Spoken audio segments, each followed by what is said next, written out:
Yes, thank you very much, Matthew. Ronnie Hussein slid in there. He says, Happy New Year, lads. Good luck for 2024. Who have we got here? We're going to need it. Let's be honest. Yeah, we're going to need it for episode 555 at least. There's Rapping Rob Kelly. You can hear him. Des, Dominic, Matty, Andy with me, Steve as well. We could have played us in with so many clips this weekend. No, we don't want to be after timers. Everybody gets a prediction wrong.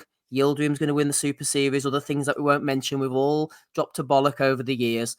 But old Nunchucks himself, Tom Gray, was very, very confident that Callum Smith was going to get the job done. And here he is, laying it out as our intro to Bellew of the Week. I like Callum Smith in this fight, even though he's the underdog. A lot of people might accuse me of British bias, but I can assure you it's not. I'm genuinely picking him for the following reasons. One, Artur Beterbiev is 38 years old now, even though he's only had 19 pro fights. Some of these fights have been difficult, and his amateur career, he was winning amateur competition all the way back to 2006. So he's had a long, punishing career in the sport.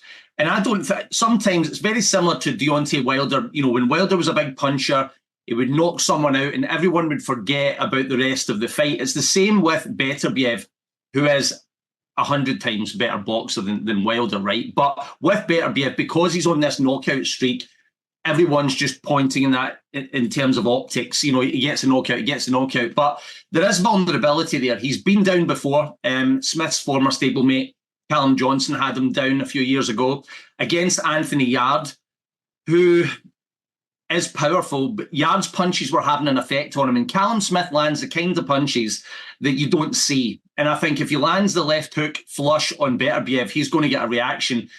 And I'm going to go right out on a limb and say that Callum Smith scores a stoppage in the first half of this fight. You fucking resign from the fucking, what is he, the editor of the Ring magazine? Even AI Dave Caldwell couldn't get on board with that, could he? Master Bruce has spoken.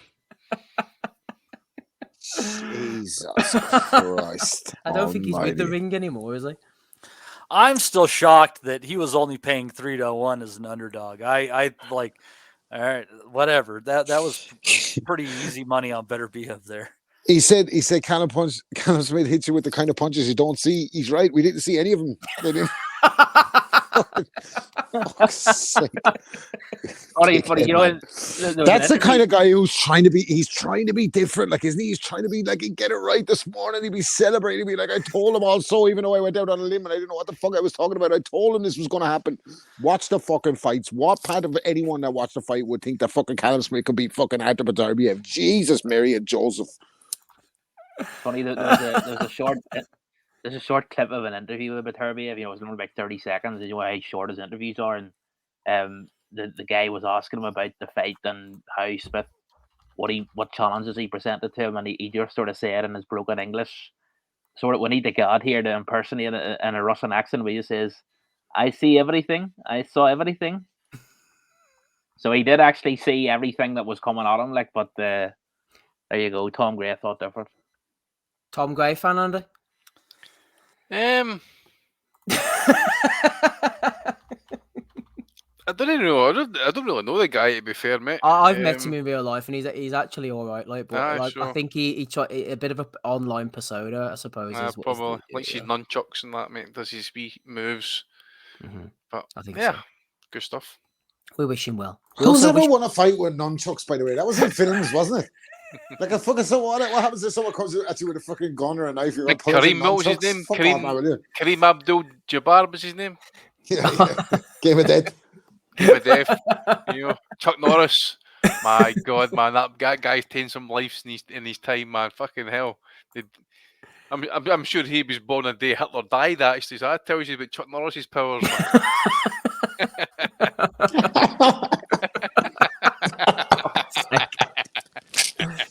Oh dear me, we wish him well. Some fucking Rick Glazer couldn't play this one, unfortunately, because there was music in the background. But Vegas breaking news, Mr. Boxing Guru. Apparently, Rick Glazer stole a bunch of drink vouchers from the Golden Boy staff and got ridiculously drunk. Check this video out.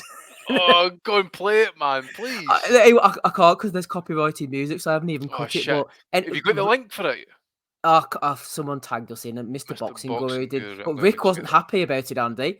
He said, in the flight back to home, had a great time in Vegas with my lovely wife, Sonia. To put all the internet lies and Bubbaluba to rest, my wife didn't run off with Stephen Espinoza. She despises the woke, and I didn't get thrown out of a casino drunk.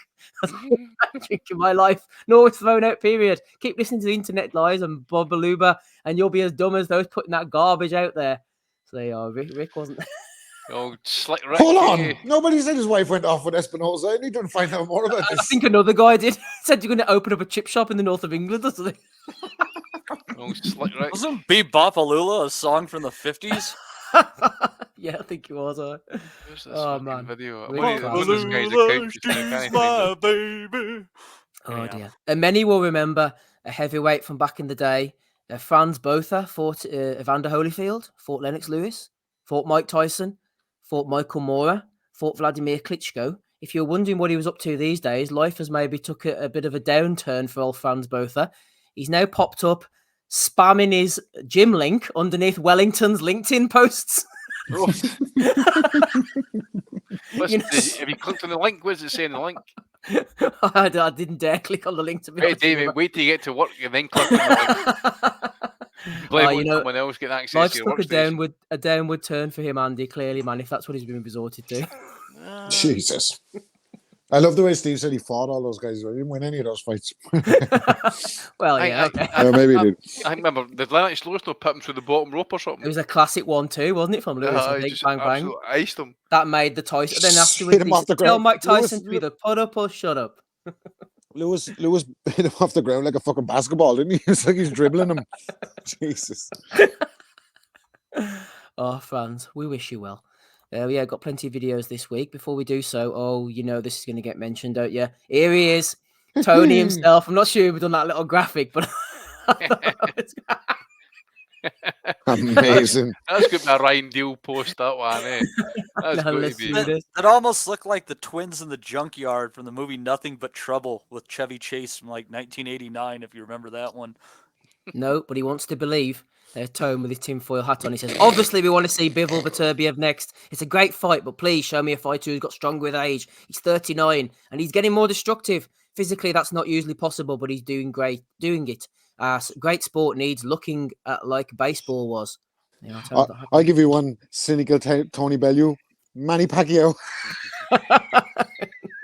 Beterbiev's clearly not one of the lads. Yeah, well, he's not a Brit for starters, is he? So he's not part of the club.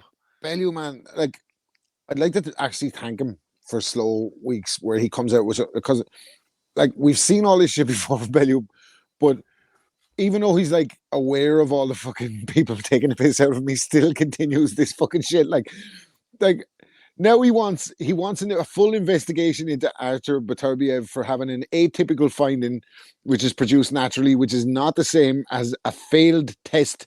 But his mate Connor had 2 failed tests. But forget about that shit. Let's get to the bottom of Artur Beterbiev. Fuck me, man. Bit of the bomber. We love a bit of bomber Bellew. Somebody sent a video in as well of the bomber this week. A bit of accidental partridge getting himself in a spot of bother, thinking somebody was looking for a photo. Let's have a look at it now. Yeah. Anyone want anything from the shop? Freddo's lad. Used to be 10 pence back in the day then. Right, Tony. All right, love. Telling you, lad. Everyone knows everyone. It's Everton. Do you need a hand, champ? Do you need a hand? Go ahead, lad, you get in. I'll lift it up for you. There you go, mate. Have a nice day. Yeah, come here. Oh, with this in the background. Come here. Oh, you want a photo of you? Come here. You'll realise soon. There you go, champ. Thank you. Pleasure. Show that to your mates. They'll let you know. Fucking classic. All right, fair play to him being a decent guy and helping his neighbors and shit like that. And everyone knows everyone. Well, yes, it's basically like if Cheers was a town, it would be Everton, apparently. Except nobody knows Tony. See that last bit? See if that was anything else, man. We got the fucking phone lobbed at us. But See when he goes to him. You'll realise soon, mates. You'll be at home in your bed, mates, and you'll realise Tony Bellew's taking a photo of you, mates, and you'll be sorry then, pal, because everyone knows everyone around here. Even the old man who's I've staged to be outside his house when I walk down the street, mate. Oh, what a guy, man. I love this guy, Bellew. Never leave the public eye again, Tony, man. What a guy. Probably Fuck's fucking sake. Joe the Ripper for the local pub and that. Hey, like, mate, I'll give you 50 spot if you can just walk out your front door for me, like, pretend you're disabled. Well, to be See the way the old fella hopped in the door on his own, by the way. What was he doing? ran up the stairs to get the kettle.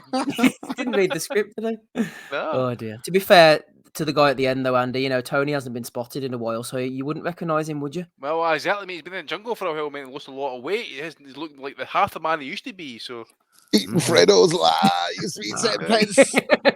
Brexit. Tony needs to try a fucking Frodo bar and batter with the Scottish way. That's what he needs to fucking. He's missing it. He's missing it, Tony lad. Anthony, sorry. Anthony, exactly. Tell you who else is missing out. Here we are. JC's transfer dong, Slack the Planet, has alerted me to this. Bitcoin Rodney arrested. Who saw this coming? In relation to Hyperverse scam. A crypto influencer known as Bitcoin Rodney was arrested by the US authorities. It fleeced victims out of $1 billion. Clearly a Billy. What's the fucking Hyperverse? Have we already left the metaverse? What the fuck did I miss? Metaverse is old hat. Oh, that is amazing, man. Bitcoin Rodney. We were early on him. The fans are listening to us. I told you. Steve, stick out in the chat. You look at shit like that, Rob, and you think back, and nobody, like, it's fucked up. Nobody would give you $5 for your mixtape. What a fucking world. Exactly. I'll get that one in a minute. Let's see what else we've got. Bitcoin Rodney arrested. What's the word coming to? Free Bitcoin Rodney and Vivian Obanov. Fucking Next thing you know, they're going to end up arresting Christopher Lovejoy for being involved in a food truck scandal. That's amazing. He just got too greedy, didn't he? Bitcoin Rodney had a Billy behind the scenes, but he had to pop up on that Florida fight poster and put himself in the firing line for the face. Bitcoin Rodney. He's like a real Repo Rick is shitting himself. It's like a real life Tony Montana. He just took it a little too far. Oh dear. We were talking earlier, Dominic, about the sad state of boxing journalists and boxing journalism, probably myself included. Well, what about this then? No Smoke Boxing are turning it around with this post. Eddie Hearn being interviewed on Sky Sports for hashtag Beterbiev Smith. They are, Dominic. There's the information you were looking at the boxing news for. For old time's sake. I'll tell you what. Old Andy here's got the kind of lovesick eyes for Eddie's, the way he's looking at him. Please come home. He's pining. Is that Cashmere? Probably. Yeah, there you go. Being interviewed. Bit of Eduardo. Oh dear. What else have we got? Let's have a look here quickly. Errol Spence getting involved. He might not have any eyes, but he's still got a brain. He says, oh yeah, if you was born a man, you shouldn't be allowed to fight women. If born with a dick, you should fight another person born with one too. Bit of philosophy there from old Earl. Well, let's see. It was funny because the post on Twitter that sort of it highlighted it. Sort drugs wearing off. It sort of made you think that he was sort of coming out as like trans or something. He might be it. Maybe Crawford took more away from him than you thought, Dominic. Kelly Maloney's promoting him for the rematch. Oh dear. I love that fucking, like I referenced that earlier in that thread as well. Somebody was like, oh, to Bud Crawford. Bud Crawford was like, no comment when Spence started talking about his cataract and all that. Like, no wonder I was getting hit with so many left hooks I couldn't see, or I got hit with so many hooks and jabs I couldn't see out my eye and all, blah, blah, blah. Comment was like, no comment. And some bastard under the comments was like, named a list of fatties that had died. And he was like, Bomac next. Crawford was like, a bitch of soft ass wouldn't say that shit to my face. And I was like, I bet he wouldn't either, but. Right, what else have we got here? A bit of a prediction from LRTV Highlights. He said to Michael Thompson, friend of the pod, he wasn't having any of these Beterbiev predictions. He says, watch tomorrow night when Beterbiev, feels Smith's left hook. Smith wins either way. Better boxer and harder puncher there. Then His who? left hook is more mythical than fucking. Who was the other British fighter that they said had a left hook like fucking. Who was it? It was Barry Josh Hearn Kelly? with Joshua. No, it was Josh Barry Hearn Kelly? with Joshua. Yeah. Josh Kelly left hook, man. 5 in a row. Triple left hooks. Roy Undefeated. Jones, yeah. That's who did Callum Smith ever knock out with that left hook, by the way? That was fucking on Arthur Beterbiev's level. Matcha Borderleak. That's a name that I can only hear in Aussie's accents. Borderleak got licked. Here, what Andy, you remember what Andy was saying, about the Barry, the infamous Barry Hearn one. I think it was in when Barry Hearn had a Sun column or one of these red top columns when AJ was just in the early stages of his pro run. That thing Barry Andy knows what I'm talking about. It was like the right hand of Ernie Shavers, the jab of Larry Holmes, the jab of Holmes, the right hand of Shavers, the charisma Ali, the left, the looks of a movie Joe star. Frazier. Oh, honest to Christ! The mindset of a big meat. It was during the time when Barry Hearn's fucking arse got jealous of its mouth. You know what I'm saying, man? Because it's just that much shit was coming out at that point, Let's not forget Barry Hearn is the fella who said Herbie Hyde was the next Muhammad Ali. Let's put that in perspective there, by the way. Hey, Herb. Good point. Barry Hearn fucking highlight for me was when they stopped the fucking Amir Khan and Paul McCluskey fight on the cut that time, and he jumped in the ring. Mental. Remember that? It was fucking brutal. Paul McCluskey fight me got cut. That was funny. That. You remember all the Golden Boy guys were there? They were losing their. They didn't know what to do. Bobby going in. Taylor O'Higgins. Steve was not a Northern. Was it not up here that Con McCluskey fight?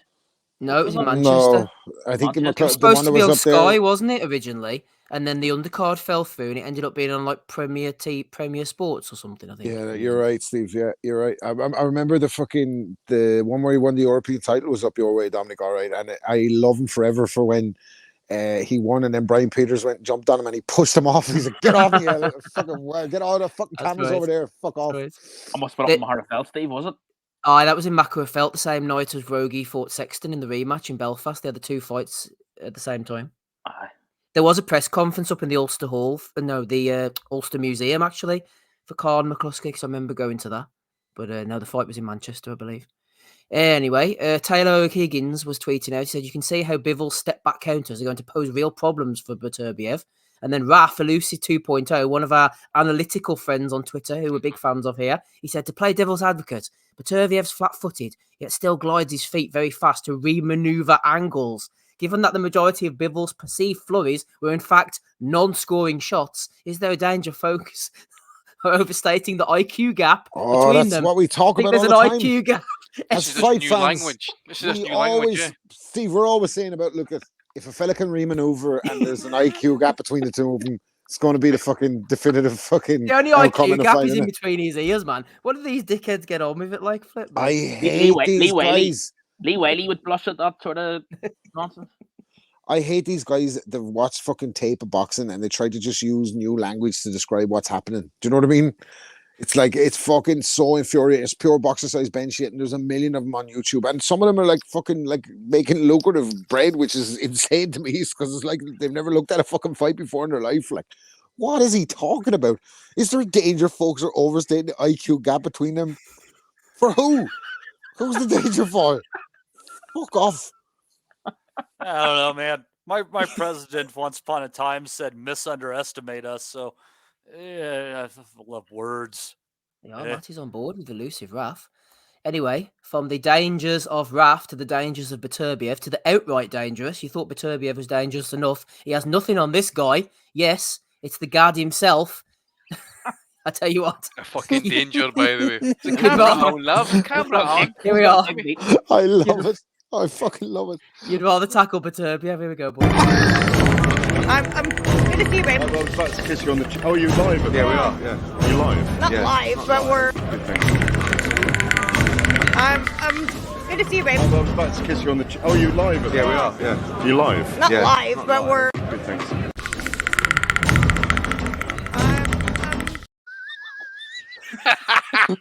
Who's done the sound effect? I don't know who's done that, but fair play to them. Credit to What did that breath smell like on the ear of Michelle Joy Phelps? Everybody wonder.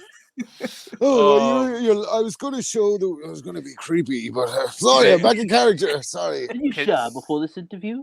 I just smell the side of your neck, Michelle. Oh, sorry, you're live. Eddie's like, even Eddie's getting embarrassed. Fuck me, man. Eddie's like, what the fuck's going on there? But at the same time, man, can you imagine her uterus? What would have fucking happened if he actually made contact with her lips? Okay, Jesus, man, she'd been quivering in her fucking boots. Eddie's like, I don't know why this is making me horny, mate, but it is. Yeah. Do you shower before an interview? Ricky Graville says some guy in the group chat apparently did that. I think it was Damo created this one as well for the game. Luis Alberto Lopez. This is Fight Club. Come on in. In Kingston, Jamaica. The banter, man. What did he ask? Did he ask Beterbiev? By the way, The way she carved him as well, she was seeing him coming, like she seen him coming. That was prime shoulder roll defense from Michelle Joy Phelps there. She tucked in like James Toney. She was like, no. Who was it asked the guy about Bellew the week actually, and he tried to kind of palm it off as if he'd and then he showed him the picture of the guard that Ryan Deal had done. He was like, wasn't he in wasn't he under a drain or something? He was like, is it offensive to me? The guy, oh, I'm sure it's fine. I'm like a troll. he tried to make it. He had no idea what Bellew of the week was. Now, what does that mean? What does that mean? Am I a belly? Well, that was oddly Bellew of the week. What's that? What's that? And then he started singing. What the? We know all them are listening because they'll be fucking repeating the shit that we be saying on here during the week.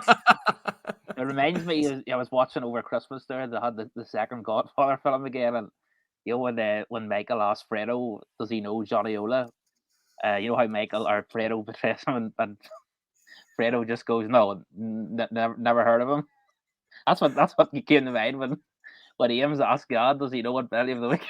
Oh, you think he protested too much? He knows all right, doesn't he? The guy. Boxing nutters messenger group. Get yourselves alive. Didn't he? Holly's account. Sorry, Holly. She'll listen to you in the week. Sorry, Holly. You took over the spot of that woman who wasn't a woman who used to listen to us. Oh, yeah. Well, what was her name again? Now. MGP getting that Floyd Mayweather shoulder. Emily X. Why? I used to think that was Brian King. I had myself convinced it was Brian King. Why? Like, Brian King's a good guy. I don't think he'd do that. Like, I don't know what was wrong with me back then. I think he would. He's in Thailand at the moment. Shout out Brian King. Good for him, man. Shout out Brian King. Good for him. Alicia Baumgardner tweeted out. She says, I don't say much. Listen, fucking stop talking. Because I don't have to. But you're got to understand the Lord is working behind the scenes. The way he's orchestrating my life will have your questioning how strong your faith is in the midst of trial. Press in and watch it play out. Can I get first dibs at this before Rob comes in to try to defend these? No. It says from Earth. It says from Earth. Andy, we start with question. Go ahead. What I was just going to say is, like the Lord's got her back. The Lord's working behind the scenes.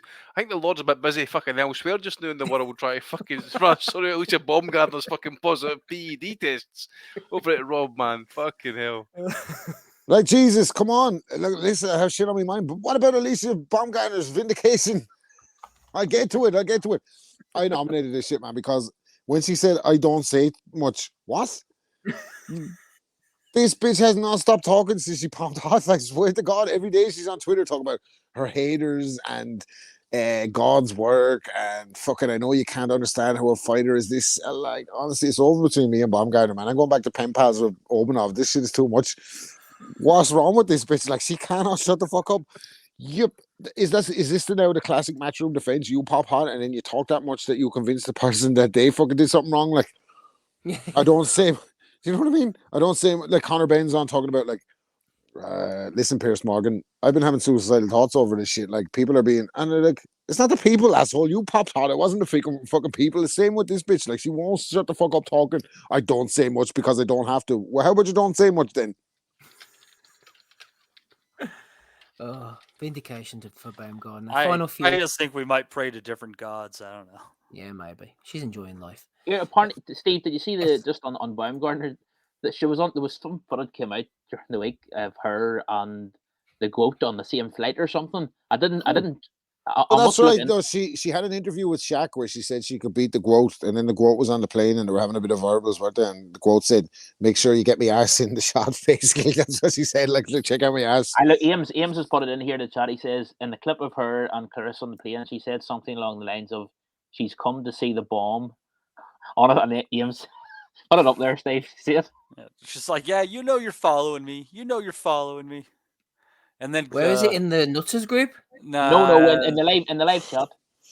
Oh, Is it something to do with don't say bomb on a plane? That's probably the fucking good one. Yeah. What if I was a bombardier? Oh yes, sorry, I see him now. I see him now. Carlin, what about a bomb anecdote? Like Deontay Wilder running through Belfast screaming "Bomb Squad." It's like yeah. I don't know. Nobody fucking moved in Belfast when we started Bomb Squad. They were like, "It's not the first rodeo up here, asshole. Fuck me." Wasn't Billy Joe Saunders in that or something? Didn't he go into a Nando's? Like on Dublin Road, wasn't it, Dominic? I think they were throwing chicken at each other or something. Wilder off on his cunt or something like that. General scallywag behaviour from Billy Joe. I tell you what, the ball's on Saunders, by the way. Forget about the Canelo fight. Imagine going in to fucking provoke Deontay Wilder when he's eating. Fuck that. That's right, because he was over for Fury Pianetta, wasn't he? And then he was in the ring afterwards to announce the fact that they were fighting and all on Frampton Jackson undercard. You're right. They're on. There we go. Yep, we're going to be finishing off soon. So Rack Noble tweeted this one out. Beterbiev wasted absolutely no time updating the socials to 20-0, 20 KOs. Modern Groove Assembly says, lol, he probably did that on his stool after round 1. With his boxing gloves on. Oh dear, that was a good one. He probably used his HGH needles actually. Here, how quality would it be? How quality would it be, man? If the investigation goes ahead and it actually proves positive that he did take HGH and fucking testosterone. Holy Meltdown fuck. Central. Oh, fuck. I'm here for that every day of the week, man. Oh dear. There he is. There's Rick. He's loving life, is Rick. Right, final one. I got a video for you all to play. Probably forgotten about this in the midst of Tony and Callum and Beterbiev and all. But last week, Ohara Davis got absolutely iced by the 78-year-old Ishmael Barroso. And he had a few things to say about the loss, it's fair to say. Well, I need to congratulate Ishmael Barroso. He got me a very good shot. It was a punch from the gods. On the Monday, I realised that I wasn't sleeping that much. I still wasn't sleeping that much. I was getting less sleep after jet lagged than I was getting during my jet lag, and this really didn't make sense. You had the casino on the ground floor in this hotel, and people don't know that what they do in the casinos, they make the temperature perfect.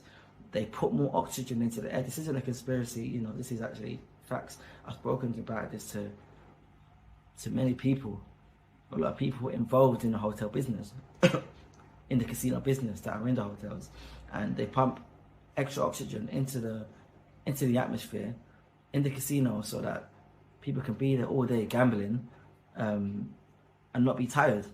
That's why you go to certain ones, you see people there from morning till night. They're not tired. They don't need no sleep because they're pumping more oxygen into the air that people just don't need to sleep. And in our bedrooms, you had big air vents in the fucking bedrooms. And then I realized I was up at I was going to bed about 11:30, 12 o'clock at night. I was up at 3 o'clock in the morning, 2:30 in the morning. I'm just laying down. I can't sleep. I'll be on my phone. It's jet lag, dickhead. And while I was doing that at 3 in the morning, I realised the other people that are here with me, there was about 6 of us. They were on Instagram too. And I'm thinking, what are you doing up at this time? They're thinking, what are you doing up at this time? You're fucking fired. I'm like, I can't sleep. They're like, I can't sleep too. I should have realised this earlier. Got out of the hotel, booked Airbnb, and stayed in an Airbnb. This is... Fuck, man. Where do you think Barroso was staying? In the fucking Ritz? The fucking jet lag, man. That would just never fucking end. My God, he just kept going on and fucking on, dude. We get it. If anything, you have more oxygen. You should be able to fight 15 rounds. What are you complaining for? You should be thankful. Especially with these two noses. And what a fucking dickhead, by the way. Why didn't you just book the Airbnb in the first place? Why the fuck you want to be in a hotel if you're fighting for the world title? Because you want to be fucking have the limelight and go around with the belt on you afterwards in the casino floor. Like, by the way, if you stay in Vegas and the casino's on the ground floor, the rooms are soundproof and you can go to sleep just fine. I'm telling you now, you can go to sleep just fine. So that was a lot of fucking horse manure. Rob can tell you for a fact that the neighboring rooms cannot hear what you're doing. Exactly. Get away with almost anything. Well, as long as they're not listeners of the asylum and they know my voice, you know what I mean? It wasn't a hotel that punched you in the face, says Mark Stanton. There you go. Right. Those are all the nominations I've got. Rob, what have you got for us this week? No, I just have Baumgardner. Like, I can't listen to this one for another day. Like, I don't say much. No shit. Dominic, what you got? I've just got one, Steve. I think I sent it into a few guys during the week. It was Skye Nicholson was back down under for a photo shoot. Hey, yo. And Matchroom must have been a tweet from the big boss himself. He sort of, there was a Matchroom boxing account tweet with a big year ahead in 2024 for Skye, and that's it there. Yep. It's a comment underneath.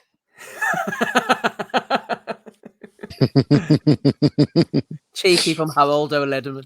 That was my only nomination. Good stuff. Matt, what are you getting at here, Dominic? I know. Such a hater. Go on, Matt. So I would just like to add to the whole Alicia Baumgardner, Clarissa Shields thing is after they landed, Clarissa Shields posted a video where she said basically, she's like, am I saying that Alicia is on something? No. But the way she was acting, I'm just saying if somebody was on something, that's exactly the way that they would be acting. Might be the way they tweet as well, now that you say it. So yeah, just to add a little bit of additional info to the aforementioned nomination. Good stuff on the quote. Andy, anything from you, please? Yeah, I suppose one for Matchroom. They've stuck they've saved the show. Guys are getting paid, but that Dylan Bellotti car, sticking that on as next gen when your main event is age 33 and 28 respectively, I think you're stretched in that wee bit there. So maybe a wee phone call to Twain Standards possibly there. And one for fucking, tit wank himself, Joey Barton, man. This guy is just he seems to be out on a limb here trying to commit basically employment and social suicide by just basically flaming every cunt. He's one of the lads. Aye, he's coming out. One of the lads, obviously, but he's blaming everybody. For everything. But anyway, he's blaming Beterbiev. He's saying he's just out of his mind. He's like all the Russians apparently in UFC. This goes back to what I was saying. I think you call him Ruskies, and he used the politically correct term, Joey Barton. He's very fucking sensitive that way. They call him Ruskies, I think. And then he goes on and says, have you seen Icarus? Right? So he's on about the big Russian doping program. So remember what I said, guys. It's not about the Billy Brits and on the fucking Dougal Islands. It's the Johnny Foreigners. It's the bad guys, remember? Your guys didn't cheat, remember? It's all Johnny Foreigners and those Ruskies. Fucking hell. Who let him out of Scott Brown's pocket to start tweeting again? I mean, that wanker, man. Absolute wanker, man. How he got away with wearing your jersey, I will never fucking forgive that, by the way. Announced himself as the best player in Scotland. Subbed off in his first fucking game against Celtic. Fuck off, fucking man.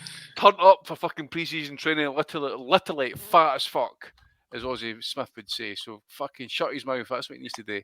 And this is the guy about. So I just added it in there, just to let Bob Arman after Beterbiev know what we're dealing with here. So this is Joey Barton, who stuck a fucking cigar in one of his teammates' eyeballs. What about that? Because fractured the guys, beat the shit out of some guy in the training pitch as well. Fractured his jaw and did all kinds of stuff. Maybe, hopefully, he runs into Beterbiev and he gets to express himself in the flesh. You Ruskies are steroid cheats. By the way, fucking great hell. lads. With a that's all I've got, mate. Yeah. One for Bellew, obviously, in that as well, and Baumgardner as well, mate. Yeah, we'll go through them again quickly. Episode 555, then we'll make our picks and get out of here. So we have Rick Glazer going mad and defending himself, with Frans Botha falling on hard times. We've got Tony Bellew definitely falling on hard times with his bullshit this weekend. He got called out by the whole Bitcoin Rodney. Gone from the metaverse to the hyperverse and beyond. He got outed there. No smoke boxing. Eddie being interviewed. Shocker. Errol Spence. Trans politics. We had LRTV. We had Elusive Raph giving his opinions. We had Modern Groove Assembly. That was quite a fun one. Rick again. Skye Nicholson. And all the videos, including the many acts from the GAD. We had yours, Andy, as well, that we played earlier. Eddie's confidence. We had Bellew with the BBC Sport photograph. And Ohara's excuses. Rob, quite the rundown this weekend. Yeah, the year's 2 weeks old, man. It's the year's 2 weeks old. We had tougher competition in Bellew of the week that we've seen in the fights that have happened so far. But I would say it has to be Tom Gray, man. Listen, if you make it to a position in life where you're the editor or something to do with the Ring magazine, you have to have, at least as a fucking prerequisite, have watched a lot of fights. And if you've watched a lot of fights and you've watched Andrew Beterbiev and you've watched Callum Smith's career, how the fuck on earth can you come to the conclusion that Callum Smith is going to knock him out? Like, even the Callum Johnson, that's fucking donkeys years ago. And look at him now. Look what happened in the first round. Basically, it was like, you know them old videos where they like let a bear off a chain in Russia and he starts like mauling the guy in the fucking woods. That's what it looked like. But it's no badly cutting that first round as well. And he looked scared, and Buddy McGirt couldn't do nothing to motivate him, and he kept on telling him to stay off the ropes. And I felt like Callum Smith was going to say to Buddy McGirt, "Why don't you come in here, man? Because I can't stay off the ropes. He keeps putting me on the ropes." Like, it's crazy to think that the fucking editor of the Ring magazine would make a pick for Callum Smith. I can't get my head around it anyway. I was fucking laughing my head off this morning when I see the result, because I couldn't believe there's so many shouts. Rob Tebbett, shout out Rob Tebbett and the guys at Boxing News. They put a poll out and they were like, "Who's picking Smith?" And my mate Danny put up underneath it, nobody outside England. They actually put a video out. Honestly, I mean, look at God sniffing Michelle's ear is close, by the way, but that's fucking up with the Phoenix. That's Phoenix levels, isn't it? Like, that's fucking Phoenix levels of creepiness. Like, I wonder what he does if that's what he does when he thinks the camera's not rolling. What else does he do? That's what I need to know. Imagine what's on his phone, by the way. She's doing a criminology degree. She knows. She knows a creeper when one's coming up behind her. She's got that radar. She's got the senses, man. Yeah. Okay, she's been busy. She's been. Well, she was dressed up like Velma from Scooby Doo as well, so maybe she's got an investigative streak. Just needs the specs. The creepy janitor. Go on, Dominic. Who are you going for? Tom Gray. I understand where Rob's coming from. I'm tempted to go for Bellew as well, just for his just the sort of rank hypocrisy. We're starting to think Bellew's been a hypocrite. Is that what you're saying, Dominic? I'll go for the Gad. Oh, the Gad, yeah. I'm going for the Gad as well. And Matty, who are you going for? I just go with you guys and go with the Gad. Why not? Let's just make it easy. 3 for the Gad. Your pick is academic, Andy, but don't let that stop you. Yeah, I mean, it was quite solid. It was looking quite solid for Eddie and Co and Bellew after all the PED stuff and that. But the more you look at it and the way it's been broken down in slow motion, and then Eddie actually just giving it that look, like to say, "The fuck are you doing, you creepy weirdo?" You know, seriously, man. Eddie's had a look there. It's just gave a little glimpse, a slight insight into what the Gad is like when he thinks the camera's not rolling. That's what I want to see more. You know what I mean? And the thing is, man, look, the thing is, you see him as well, man. He moves like a pro, but he miscalculated that time. His feet were the position, Andy. That's what the problem was. Elusive Raf needs to do some analysis on it. He was standing over his front foot when he leaned for the fucking... He shot his bolt too soon, mate. He tried to get in. He cut in too quick. That was his problem. And he easily could have got countered there. Eddie saw it coming. Eddie saw it coming. You tried to say he can't cut off the ring.